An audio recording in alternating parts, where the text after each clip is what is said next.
of you who are seeing this video might definitely be a government job aspirant, mostly a civil service aspirant. Am I correct? Yes, you have come to the right place now. So keep up the goodwill and be confident. Together, we will be able to achieve that dream goal of yours. So once again, welcome everyone to yet another brand new lecture of my academy. Padega India, Aage Bidega India. So in today's session, we are going to see one of the most important topic with respect to the GS2 subject or syllabus. So which all are the subjects coming under the GS2? Yes? You said it correct. Yes, we have polity, we have social justice, governance and international relations. Yes. So with respect to the mains, we are going to see one of the most important portions from GS2, that is about the governance, and I am Prince J taking the first lecture of governance with you.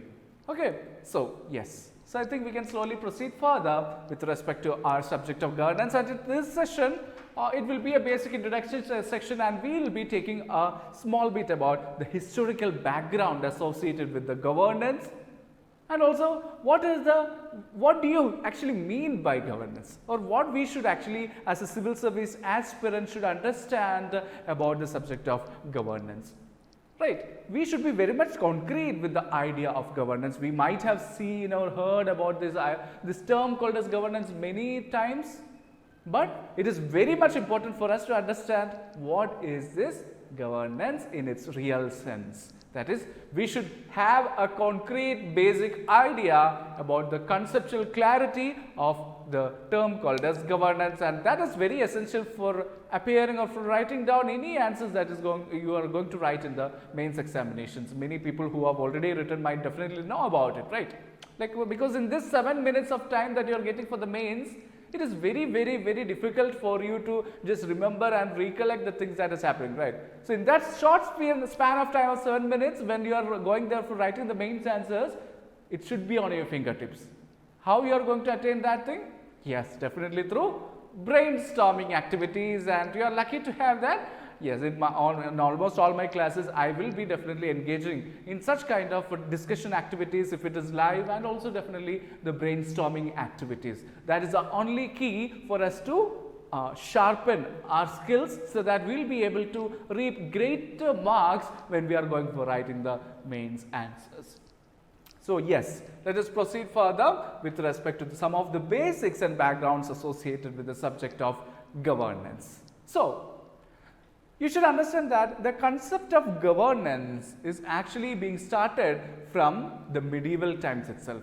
Like, if you have already studied the history, you might know, like even in the later Vedic period of time, we have got the concept of the evolution of slow evolution of the government structure is going to come in, right? But we cannot see a kind of a democracy. Yes, there may be some republics, but we cannot see a proper government democratic structure. But definitely the notion of a statehood is going to come up. There are kings, there are different officials that is being appointed by the kings for aiding the that position called as a king. So here all we can see a lot of structure is going on for for administering that particular kingdom. But a full-fledged kind of a bureaucratic structure of government is going to come up at which phase? In the medieval period. Yes, we can see the evolution or the transformation of a big dynasties which is going to come, right? So all these dynasties have actually drafted or created a structure of government. For what purpose? Yes, for creating the welfare of the subjects, or to create a prosperous and a wealthy and also we can say a holistically developed kind of a people is what all the administrators were looking for. The social development, the economic and the political development was the main intent while creating for the government of any structure. So let us understand more further what is governance then. How it is different from the government? Are both of them same? No. We can see that government is actually a structure for doing the administration. So those particular structure and their methodologies and how they are going to have a kind of delivery mechanisms for implementing those kind of structures that they have built for the welfare of the people and their overall result. And that process or the methodologies or the characteristics of that particular government, we can slowly call it as a governance. So here you should understand that when we are simply putting it, it is actually the process of decision making. Not only that, the process by which the decisions are being implemented also. That means it is a kind of an amalgamation of the process or the methodology of decision making, at the same time how it is being implemented. So all these things together and their results, when we read all these things together, we will get what we call it as the governance. But you should understand that the term called as governance here, this is a neutral term. It can be a good governance, it can be a bad governance also. But as far as the democratic India is concerned, what are we actually striving for? As per the DPSP, what is DPSP? Yes, the Directive Principles of State Policy. So why we had a DPSP? So these DPSPs are a kind of a guiding principles for us to strive for or keep that in mind while we are drafting policies and implementing those, so that we can have a holistic welfare of our people. So similarly, here also we can say that governance is actually a very neutral term, but by default, as per the constitution, we are always striving further and better for achieving this good governance, right? Yes. So you should always understand that, or you should not get it mistaken that governance is not just actually for the national governance. There are different types of governance in and around our society, and let us understand some of them. Yes, one is the corporate governance.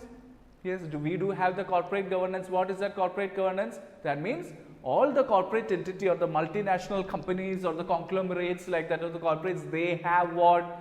Yes, they have their own governance associated with it. Even now we have seen the like Tata Group have actually taken over our distillery also.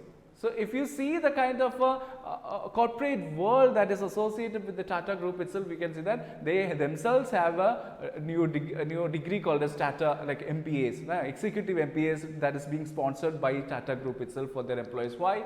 Because they themselves have to build up a governance system with all the administrators. So that is the kind of a governance that can happen inside a corporates. So similarly, we can see international governance. Can anyone say an example of a body for who is actually doing the international governance? Yes, try, do the brainstorming. Many of you might have already got it. Yes, that's correct. That is our United Nations. We have our United Nations, right? What is the purpose of United Nations?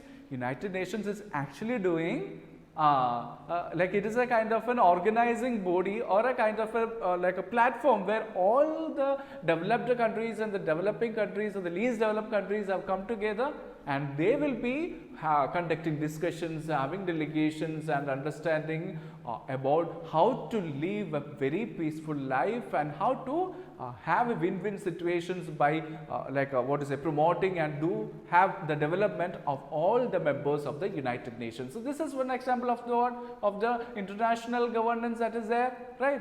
They are dealing about the peace between the nations, right? Peace meetings and peace between the nations are one of the main priority of them.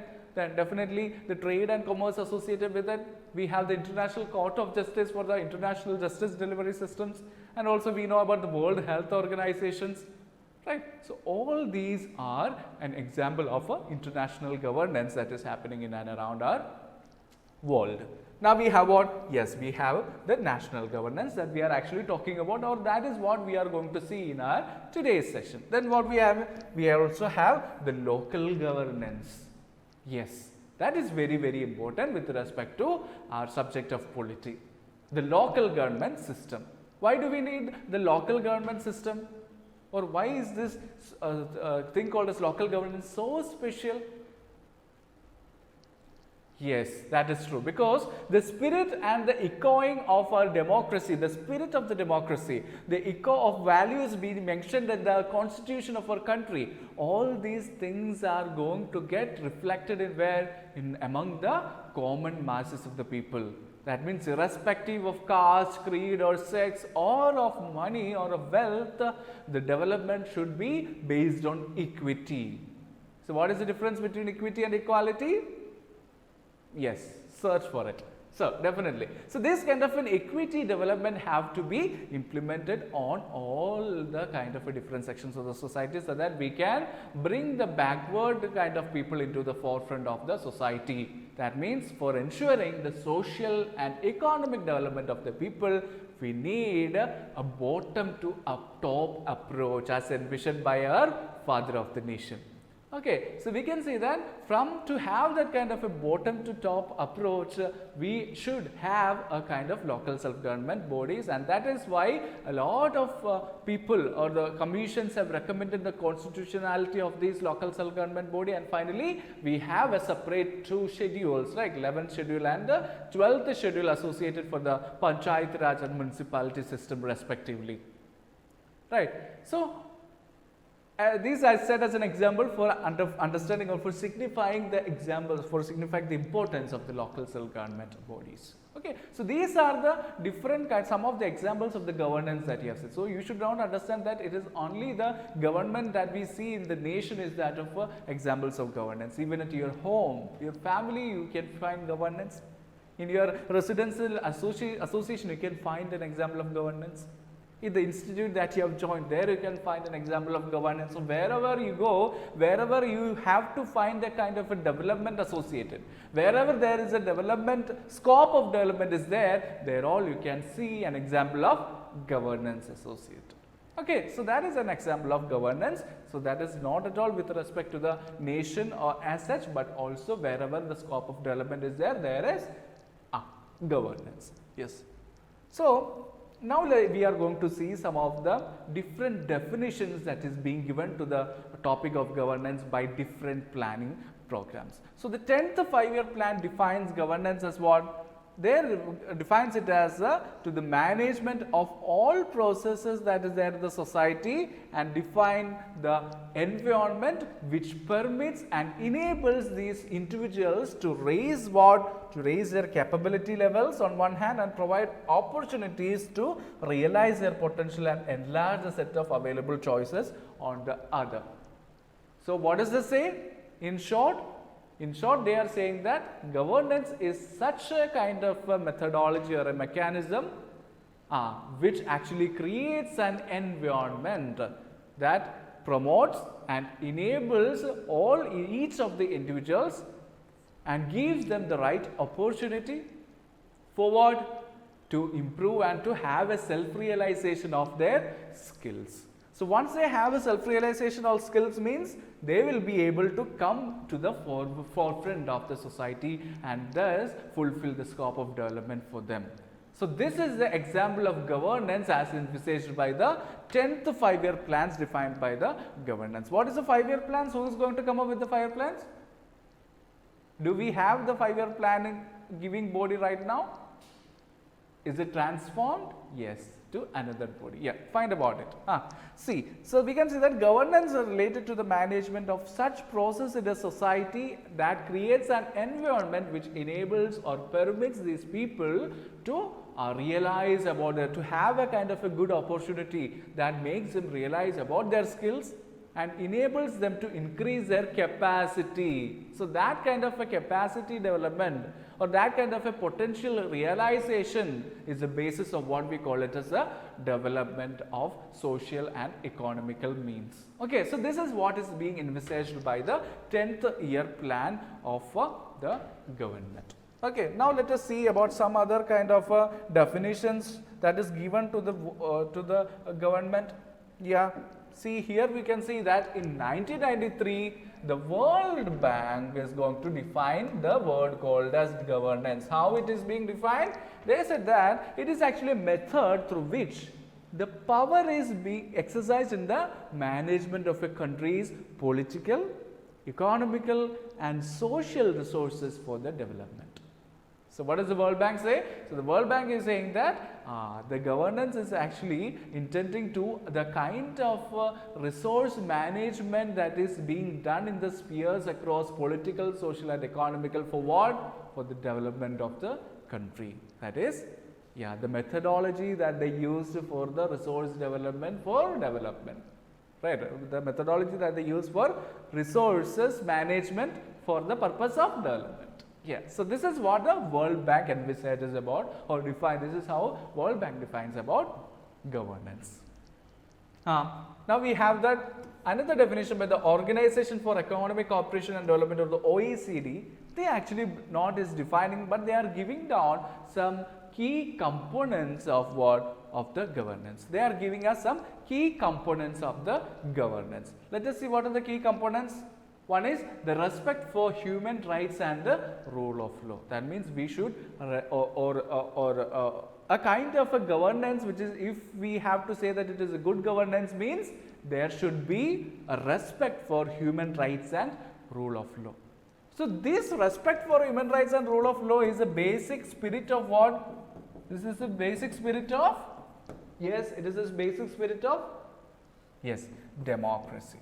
So we can see that this respect for human rights and rule of law can be considered as the basic spirit of democracy. What are the basic spirit of democracy? Why we call democracy is a good thing? Or how can we say that there is democracy, there is effective democracy in the country?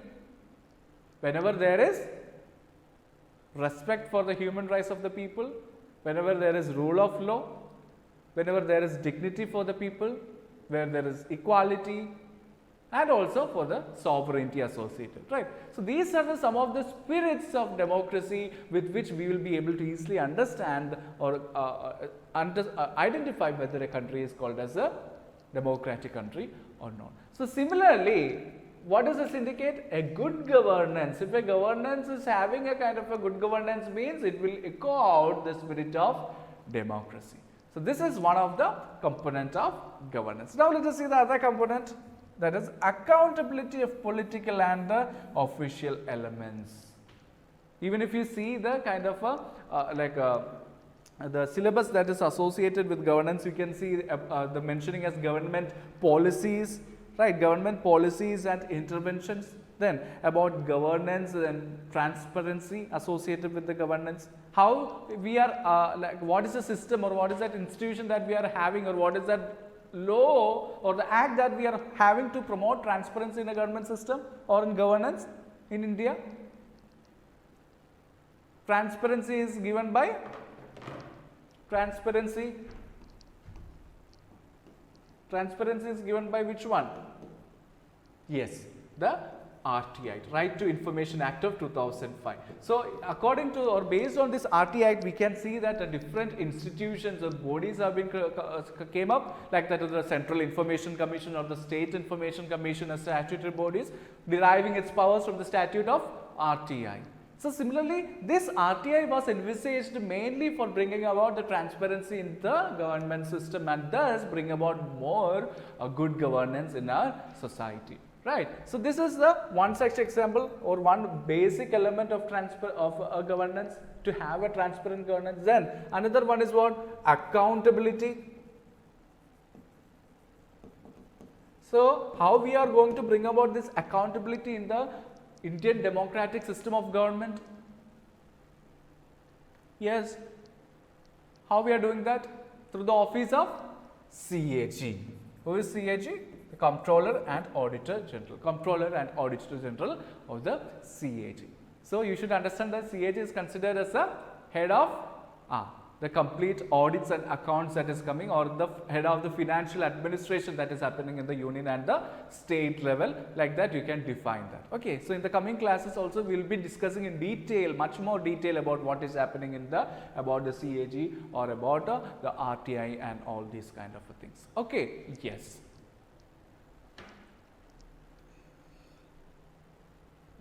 Now let us see about the other thing, which is the another next component, that is with respect to the legitimacy of the government. Yes, what is the how the government is becoming legitimate?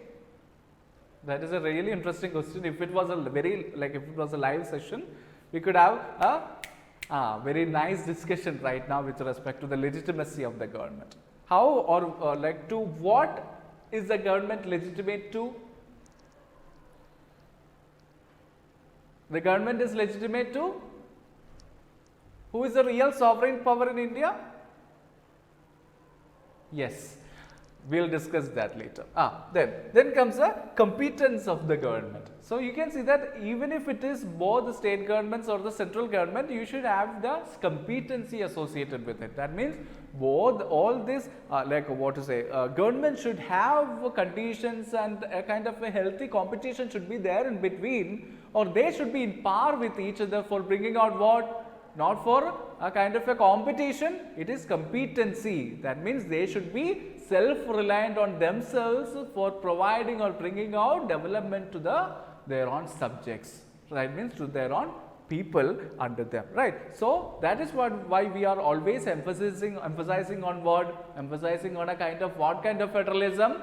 Yes, we can see that. That is why we are emphasizing on the kind of cooperative federalism. Okay, how we are going to come up with the cooperative federalism? Yes, we have transformed the planning commission to that of the Niti Aayog, and what is the main elements of this Niti Aayog? We can see that rather than we are having a kind of a competitive federalism, we have now transformed it into cooperative federalism. That means a kind of a new government structure, a new think tank policy making kind of a structure by the joint efforts of both center, that means both union government and also with the association of the state government, and thus we will be able to generate or design a new greater pan-Indian policies with respect to by understanding the pulse of the common people, right? Yes. And also one of the other important thing with respect to Niti Aayog is what? Maximum. How is it? Yeah, tell me. Yeah, that is minimum government and maximum governance. Okay. Yes, minimum government and maximum governance. Minimum government and maximum governance. So here also see the word of governance is going to come up in a most innovative kind of a transformation that we did, right? In that also we can see that we should reduce the kind of a bureaucratic red tapeism and the complexity associated with the bureaucracy of for a country, and we should focus more on enabling maximum governance in our system. And now in our session we are understanding what is the governance, and soon we will be understanding or will be discussing, and we together as a class will be coming out with understanding or new technologies or new tips and tricks for improving the better governance in our country. Yes, it is there in all of us, but we have to be in the right classes to churn out those things from in our mind. Okay, so what is the benefit of brainstorming in the class or in the live sessions? That is upon my personal belief, that is the best thing that you are going to have after joining an institute. Okay, so the classes or the theory books or the textbooks, you can find it from anywhere. You can find it from local stores. Much more better notes will be there in YouTube, in Telegram. Everything is there for free. Right. So what is that thing? What is that thing which you will get after joining a class? Which I, as a facilitator of you guys, will definitely feel it as the exposure that we are getting, the chances of brainstorming that you are getting. So do not miss it. That is that exact thing that you actually need for cracking this examination. You should feel the subject, you should love the subject, you should do brainstorming and then build up the statics associated with it, and definitely the success will be yours. Okay, yes. So we can slowly proceed further. So these are the 4 components of the governance which are there. Let us try revise it once again. As envisaged by the OECD. What is OECD? As envisaged by the Organization for Economic Cooperation and Development, or the OECD, we have 4 components which are there: respect for the human rights and rule of law, then accountability of political and official elements, then legitimacy of the government, and also competency of the governments. Is it clear till now?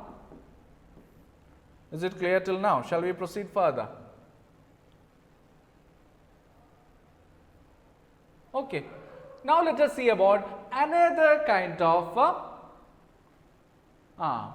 definition that is given by the United Nations Development Program in the year 1997, that is called as UNDP. How the UNDP defined the governance?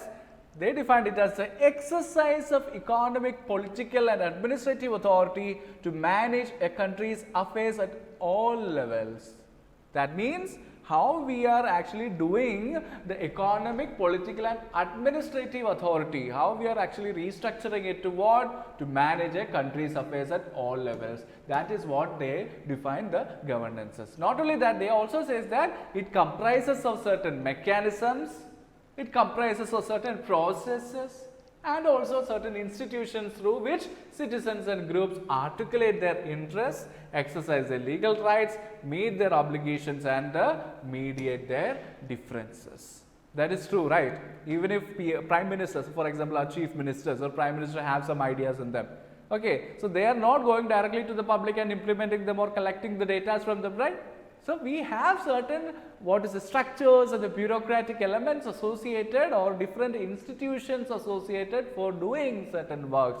That is what we call as we will have certain mechanisms, we will have certain processes. Not only that, we will have certain institutions through which what all is going to have? Different group of people will be articulating their interests. They will be expressing their interest to the public. Not only that, they will be exercising their legal rights. That is also an important point of discussion. Legal rights ka exercises, then meet their obligations and also mediate their differences. So you should understand that our country is not only having a kind of a diversity with respect to our cultures or differences, but also we have a large amount of disparities with respect to economy, or the income disparities was also high. So how they are going to mediate their differences? Through the help of different institutions, and thus they are going to eliminate the disparity. What does this indicate to? This actually shows the economic development, the social development that is going to come with their progress or along with the welfare that is going to happen in the society. Yes. Thus, the governance actually focuses also on the formal and informal actors and institutions involved in the decision making and implementation of these decisions. So, basically we can say that governance is all about the process of decision making and also about the process of how we are implementing it. But also we should take into consideration about the formal actors, about the informal actors related to the social, economic and political spheres, and also the different institutions associated with it. Okay, so these institutions include the office of CIC or SIC, the office of CAG, the election commission, the UPSC, all these kind of things. What are the formal and informal actors? We will have this different institutions and executives and bureaucrats of the state. We will be also having what? The different private players, the big corporate conglomerates. Will be having a small kind of industries, MSMEs will be there, gig economy will be there. All these are formal and informal actors in one way or another. Then we are having the general society, right? And that is what we are going to learn in our coming slides also. Okay, yes, let us slowly proceed further. I hope it is clear to everyone. Yes, now we are going to understand more about the elements of the governance. What are the different elements of the governance? Let us see one by one. First one is the exercise of power and authority. So, what is the difference between power and authority? This I usually explain it to the class through a very live and vibrant discussion. Okay, since now anyways we can slowly proceed further. So, what is the power? Power is actually a kind of a capacity of one to actually influence the life of others, for simple way. But power, or the word power, have got a vast meaning in themselves. It can be either absolute power or a kind of a legitimate power. So, we can see that absolute power is very dangerous. Absolute power is very dangerous. How? We have a proverb, right? Absolute power corrupts. How it is? Power corrupts. Absolute power corrupts absolutely. That means whenever the absolute power is going to get to someone's hands, then the malefides, perversity and different levels of corruptions are going to come into the hands. So that is why we can see that all the executives or administrators or authorities associated with us are having not just the power, they have more of a authority. What is an authority? A legitimate kind of a power is called as authority. So how it is getting legitimated, how the powers in the hands of the officers or the executives are getting legitimated, who is the one who is going to legitimate these powers in the hands of these people? What is that thing which legitimates it? What is that thing which is going to limit the powers associated with these executives and administrators, etc.? Yes, that means the legitimacy is coming out of our holy book, the Constitution of India. So we can see that more of a power than the power, we can see more of authorities in the hands of the people. How they have incorporated that in the Constitution? Through different mechanism of checks and balances. Through different mechanism of checks and balances across different pillars of economy, we have our Constitution makers have tried their level best to reduce this kind of absolute power coming in the hands of anyone. We can see that with respect of powers and functions of the president, and also with the same with respect to the powers and functions of the prime minister. So all these indicates that there is no absolute power vested upon anyone. But is that executive having power with them? Yes, definitely. That is one of the main reasons why we are actually wanted to become a civil servant. Why? We will be having some kind of provisions with which we will be able to influence the life of others, right? But we as a responsible civil servants, we will be using that only very prudently and also with wisdom. Okay, but we have got instances where they have used us absolutely, but they will eventually end up in jail. Okay, so we should be always ethical. As we study the ethics, we should be very much ethical civil servants who are really doing service to the society. So I wish let every one of us become such kind of ethical civil servants to the society. Thank you.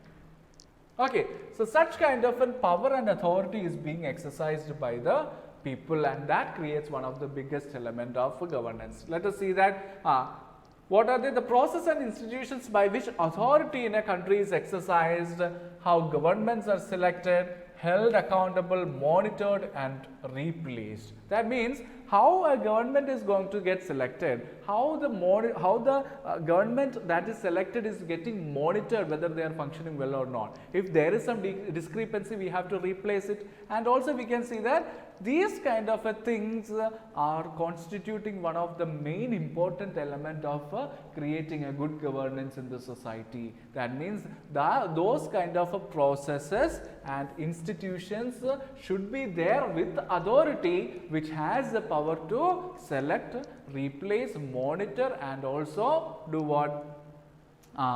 Give out the right guidance to the government to bring about the good governance in our country. Then what? A system of values, policies and institutions by which a society manages its economic, political and social affairs through interactions within and among the state, civil society and also among the private sector. That means a new mechanism. Now, there should be an existing mechanism or values and policies and institutions that will accommodate the value systems, that will accommodate the aspirations and the interest of all the group of the people, including the private sector, civil society and the state. Then there should be a space where the state as well as economic and social actors interact to make decisions. Then only it is going to get a good governance is going to come. That means those who are having the authority with themselves, that is state executives, the private players, then those who are making the decisions, and also the social groups like that of the religious groups should come in, pressure groups should be accommodated, right? What are the other social groups? Yes, our political parties should be there, then political executives will be there, political members will be there, and also these kind of pressure groups, NGOs, all these kind of people should come together and should be heard in order. There should be proper space for that in a government system. That will definitely enable good governance in the society. Then the process whereby elements in society wield power and authority and influence and enact policies and decisions concerning public life, economic and social development. That means all those kind of elements of the society should have that power and authority through which what they should do, they should not go for corruption. Through that kind of a power and authority, what they should do, they should enact policies. Is enacting policies enough? No. They should enact policies and they should take upon decisions concerning public life, economic and also that of the social development. So, such kind of a process by which they are making out these elements of the society is very, very important in the case of bringing about good governance in the society, and that is being said in this element called as exercising of power and authority. Now, let us see about the next one, that is government's ability and capacity to effectively fulfill its mandate. That means once before elections they will come with some manifesto in their hand, but within the 5 years they should have that ability and they should have the capability or the capacity to carry out what they promised towards the people before elections. That is very much necessary for a very stern and an efficient government within themselves. If they are not able to fulfill what they promised to the people, then how they are able to bring about good governance in the country? Right. So, this kind of a government's ability and capacity to effectively fulfill its mandate is very, very important. So, the state's ability to serve the citizen should be there. Then, capacity of governments to manage resources efficiently should be there and to formulate, implement and enforce sound policies and regulations. How they are going to serve the citizens? They should have the capacity, not only the capacity, they should have the resources. They should manage the resources. What does the managing of resources means? If they don't have the enough resources with them, suppose some state governments will not have enough money with them. So, they will go for taking loans from central banks and all. That may be a kind of a temporary relief, but that is not a permanent relief. Instead, what they should do, they should come up with different policies for what? For increasing the revenue systems from that particular state. Okay, so we should understand that that is the main important thing. The government should have the capacity of management of resources that is there, and thus they have to formulate, to understand that efficiently they have to formulate, implement and enforce good policies and regulation that will make sure of what? That will make sure of good governance in the society. Next one, governments or states' ability to serve the citizens by providing speedy justice. That means that is very important. Government should make all the fundamental requirements to ensure speedy justice. That means if we have a kind of a case in the court, like it will have, when will the judgment come? Judgment will come after 20 years. No, that is not what we actually require. So, that is one of the things, that is we should be providing speedy justice, education, healthcare facilities, sanitation facilities, social and physical infrastructure, law and order and so on.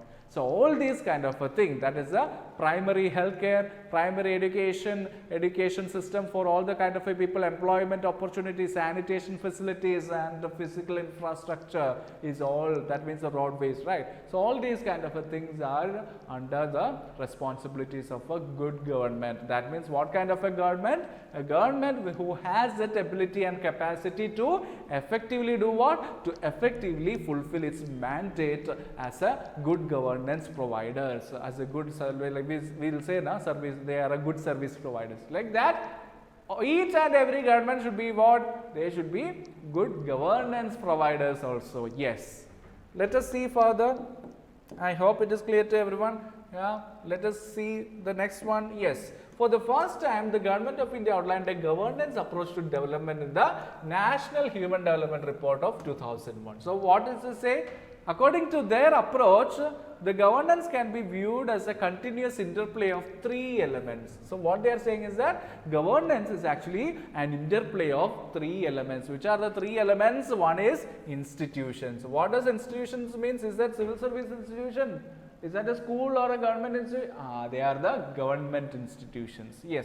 So we already discussed that they need all the kind of in this system they need institutions for implementing the policies for effectively and efficiently carry out different things means they need institutions. So such kind of an institution is one kind of a thing. Then according to the National Human Development Report, the institution is the one thing. Next is the delivery mechanism. By just having some kind of a government institutions is not the necessary. We should have a properly designed delivery mechanisms as per the interest and the different sections of the people as and when it is required. The delivery mechanisms, how they are going to implement a scheme for the welfare of the people. It should be proper and efficient. Then third one, the supportive and subordinate framework of legislations, rules and procedures. That means if a ministry or if a council of ministers are going to come up with a very good scheme, if it is efficiently carried out means it will definitely bring about development in the society. If such a kind of a scheme is going to bring about means what? Then what is that? What do they intend to? Yeah, tell me.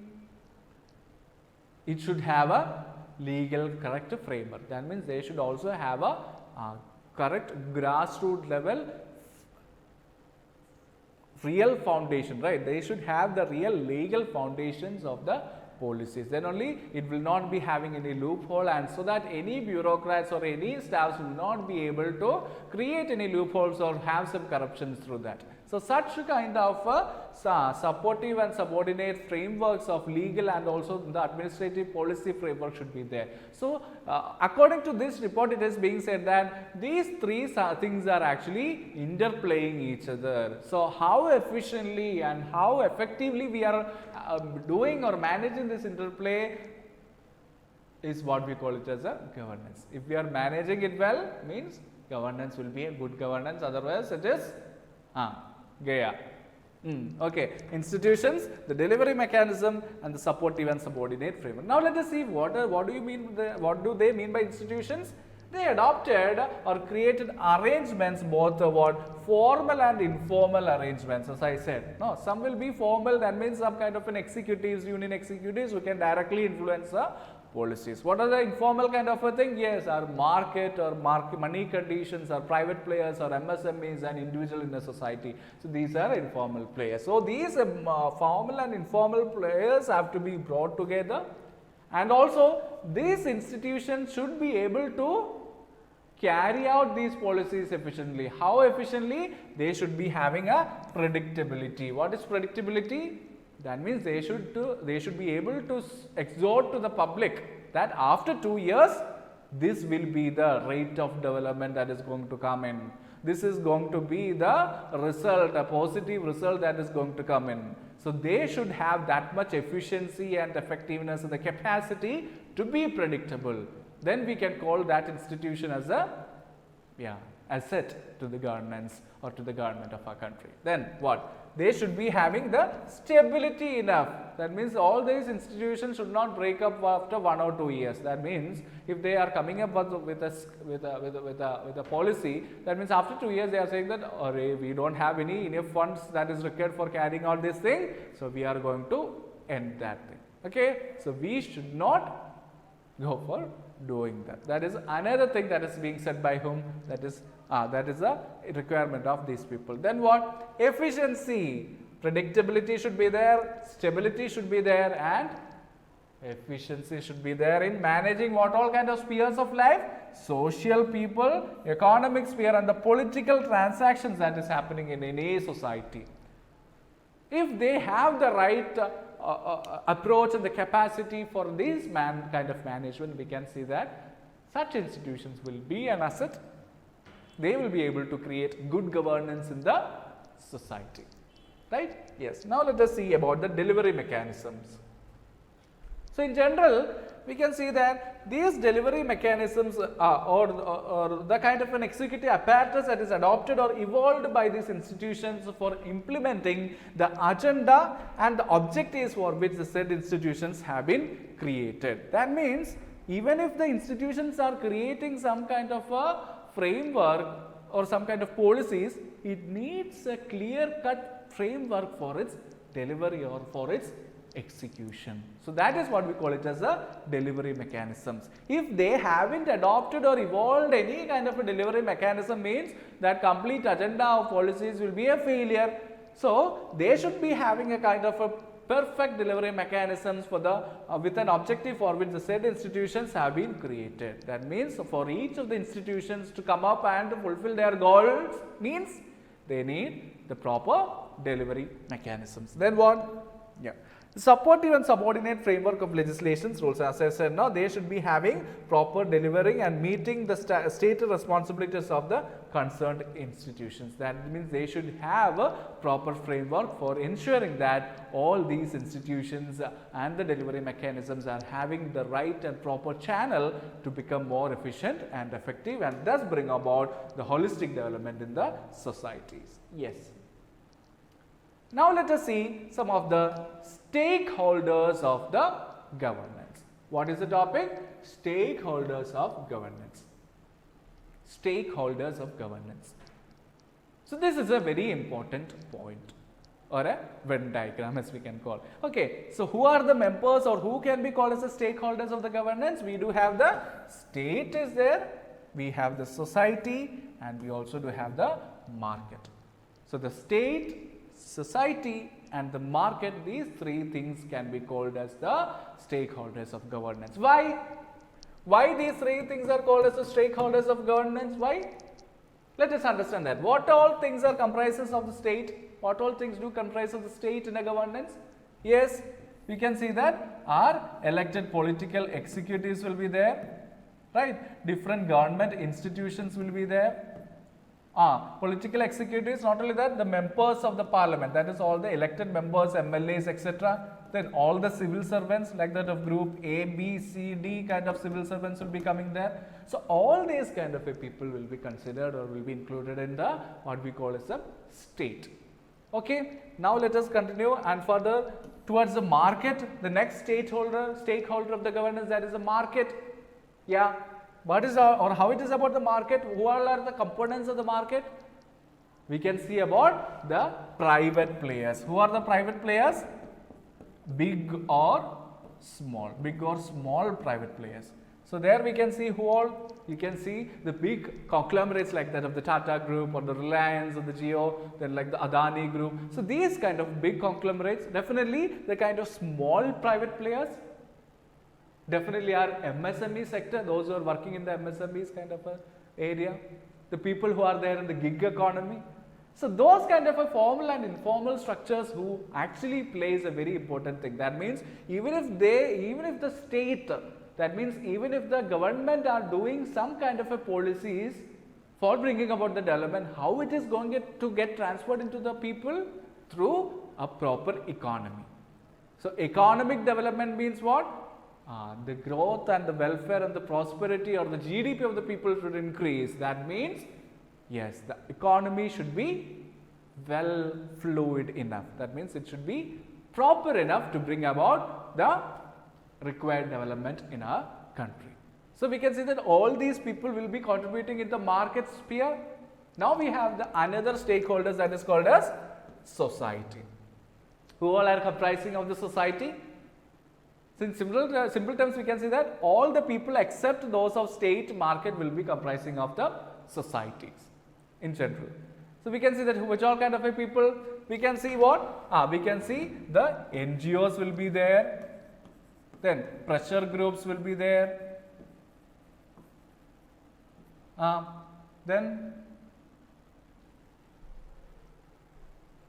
try to come up with some kind of a points. NGOs will be there, pressure groups will be there in the society, some trade unions will be there,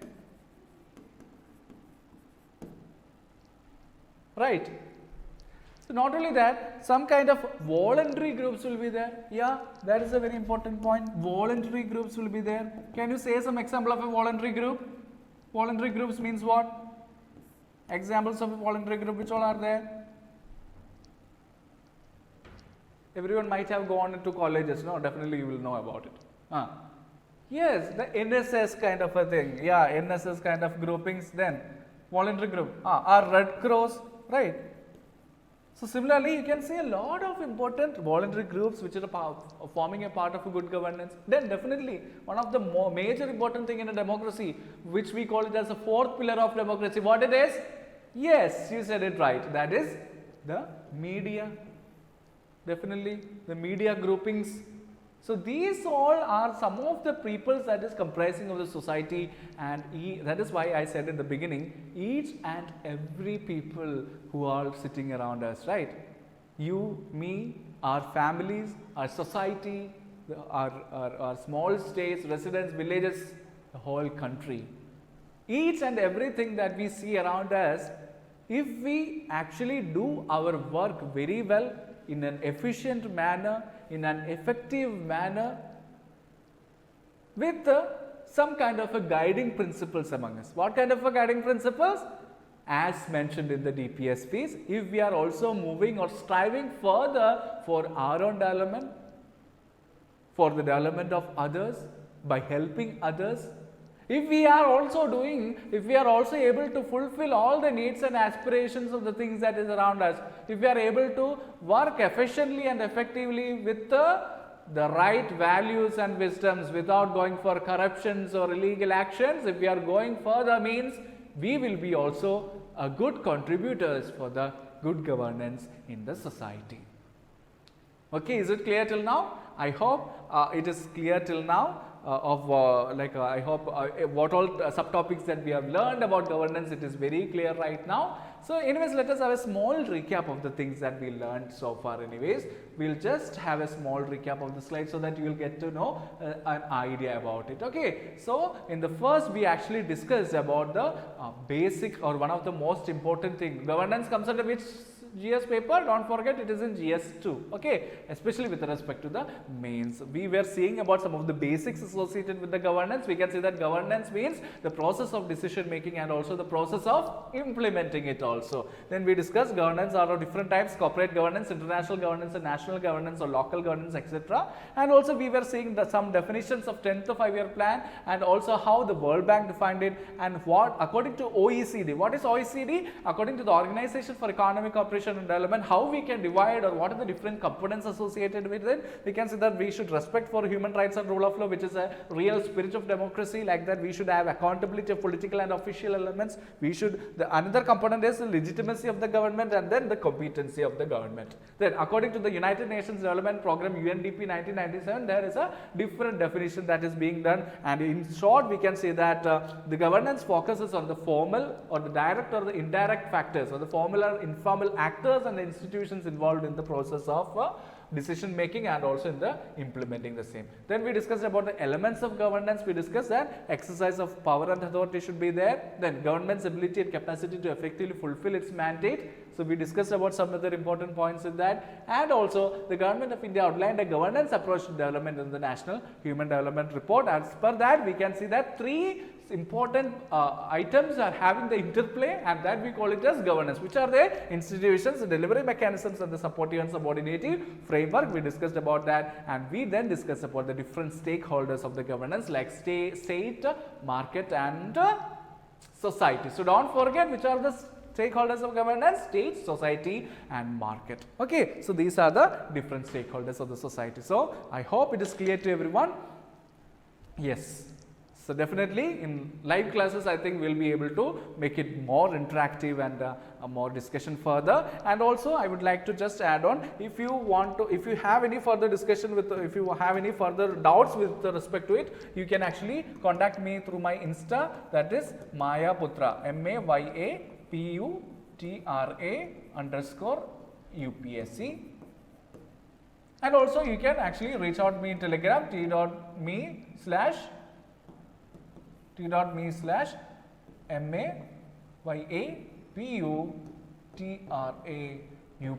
Mayaputra UPSC.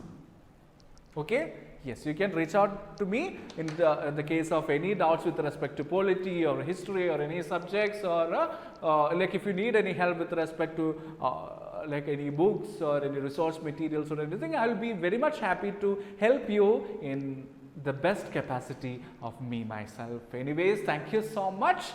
So yeah, Unless and until we meet next time, this is Prince J and my academy signing off.